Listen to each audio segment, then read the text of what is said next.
What's going on, YouTube? It's your boy Mack. Welcome back to the channel. You feel me? All right, look. Dragon Ball Super, chapter 71. Really great chapter. It's a really great chapter. Okay, so it start off with them being at the island. I mean, not the island, the planet. They're still training. So, long story short, Whis tells Goku that you keep looking at Ultra Instinct like it's a transformation. And it's really a state of being. Angels are consistently in Ultra Instinct. So he was saying that you need to focus on how to be in this state so then it doesn't drain stamina. So what I think he's talking about is Ultra Instinct Omen. So for Omen, it's like, of course, you're in Ultra Instinct. I guess when you look at it, it's like the defensive side of it versus the offensive side or the complete side. But if he's in that state, who is in Ultra Instinct Omen, but they kind of like allude to it because right after he explained that to him, he training with the staff and doing the same thing Whis doing with his eyes closed, just like really like feeling what's going on around him and dodging all the attacks. So he said he can keep the transformation as a last second effort when he really needs to surpass his limits. So essentially, complete Ultra Instinct with the white hair is when he needs to pass his limits. But prior to that, his base form, no Super Saiyan, no nothing, he can be in a constant state of Ultra Instinct, which is just completely broken. It's like, I can't even think of no other way that Goku could just continue to just push the bar of being OP. A state where you can't be touched. I mean, that's already busted in itself. The only thing you're missing is strength. So then you go on to the fact that Vegeta's training and Beerus is throwing logs in the river. He had a waterfall. So he's throwing logs and Vegeta's using the destruction power. Bam, bam, bam, bam. Hitting all the stuff, right? Then he threw this big log that come over the waterfall. He destroyed that too, but he destroyed the river and then Beerus popped him on the top of the head. And that was funny. So then they go over to Granola, which is a guy, you know, the new guy who just wished to be the strongest in the universe. So essentially, the Heaters have a plan. So their plan is to take Goku and Vegeta and make him fight Granola to like eliminate both of them. But then at the same time, yeah, because they need to keep Frieza around. So the plan is to have Granola fight Goku and Vegeta and then they kind of like eliminate themselves. That's their plan. So outside of that, they go over the plan and they gotta go see Zuno to get the intel on the things they need to do. So they go see Zuno and then you get this small interaction with Gas. And Gas was like, look, I really wanted to, you know, fight Granola. And a boy say, well, look, out of all of us, I know that you're the only one that can surpass Frieza.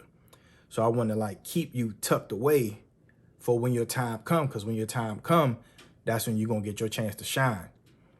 So, and it's like the Heaters, we going to be on top. So I'm like, so you saying he can surpass Frieza, so he the sleeper pick. You know, he got that Majin Buu look like, well, Kid Buu. So he the sleeper pick. So I'm like, okay, cool. So then they go see Zemo. All these Z's, we were talking about these Z's, right? They go see Zemo, and she had to give him a kiss to get the information. So she was sick about that. And they had a little tidbit, like she had a little slap about harassment and stuff like that. I thought that was funny. And of course, then it shifts back over to where I explained before about Goku doing the Ultra Instinct, but he's not transformed. He's not an Omen. He's like, his eyes are not a different color. He's just normal base Goku doing all of these dodges. So then you transition to, they take the ship, they go to Earth, they go see Chi-Chi, and they make up a story saying that there's a villain that's harassing them. So it's like, okay, well, Chi-Chi says that they're running out of money from the Hercule money, so they need the money. He's like, okay, well, we can pay. So then it transitions again. They go see Bulma. So then Bulma call Whis. And they're like, yeah, it's these people that's here to see you. They saying that they got this villain who's saying X, Y, and Z, and that he the strongest in the universe. So, of course, that piqued their interest. So then Whis give them a ride. But before Whis gives them a ride, Beerus, the little clip on Beerus's ear, he gives Vegeta one. and he says, you put this clip on, it shows that you are able to use destruction. And so Vegeta, he agrees. He says, very well. So then Whis is like, oh, well, since we doing that, then, I guess you can have this mark back as well. When he draw the little symbol for the angel symbol when there, right? So Beerus is like, hold on. Oh, so you throwing down the gauntlet now? And Whis like, I believe you threw it first, Lord Beerus. You know what I mean? And then Vegeta was like, man, calm down, Kakarot. He said, calm down, Lord Beerus. I have no intention of losing to Kakarot. You know what I'm saying? And then Goku like, yeah, you gonna eat those words, I'm the big dog.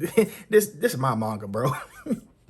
So, of course, they leave. Beerus feels relieved. Like you see him, the little puff cloud. He seems relieved. So while they're waiting on Goku and Vegeta to get there, because Whis is bringing them there, they're going through. The two sneak off, Oil and the girl name, sorry, I can't even think of it. But they sneak off into one of the rooms, and they're going through the stuff to get the Dragon Radar. So they still going on intel, right? So they get the Dragon Radar, they lie some more. Then Goku and Vegeta finally get there, they drop them off. So he making it seem like, oh, we having all these problems and blah, blah, blah. And then Vegeta like, man, where? You talking about this person supposed to be the strongest in the universe. And, of course, Chi-Chi and Bulma, they warn them. So then they leave on their ship. But see, my boy Vegeta be paying attention to stuff, right? So because the ship has a whole bunch of facilities like a swimming pool, a chef, it got all these different things, right? So then Vegeta like, you certainly have a luxurious ship for a tribe whose planet is being, ravaged by some great destroyer. So then you see the girl, like, she trying to, that's because you two are our saviors. It's only natural that we prepare a special ship just for you two. Like, just BSing through it, right? So whatever. So then Goku start eating. Of course, Vegeta's underwater in the pool, throwing blows, training. And then they end up calling Granola. So she called Granola and she like, yeah, something went wrong. It was something about Vegeta's location. I mean, not Vegeta location, I'm sorry. It was something about Frieza's location, but two of Frieza's assassins are making his way for your planet right now, which is Cereal. And remember, the backstory is that Cereal was one of those planets that was ravaged by the Saiyans before the new inhabitants came and did that. So he like, oh, members of Frieza army is coming for me. That's cool. And then she throw the tidbit in there and was like, yeah, it's one more thing you should know. These two goons are apparently members of that extinct Saiyan race. I guess some of them still alive. So now he really peaked. You know what I'm saying? He like, okay, it's been 50 years overdue, but revenge will finally be mine. And then they end the chapter. It was really good. It was a lot of good moments. I'm still kind of thrown by the fact that Goku he just continues to get stronger, but it makes it seem like, even though I enjoy it, it makes it seem like why or what was the purpose of having all of these Super Saiyan forms just to turn back around to your base form for Ultra Instinct? It just makes it seem like a full circle for nothing in a sense. But I understand, like, the story started off with Dragon Ball, then you got Z, and you had to have all these progressions.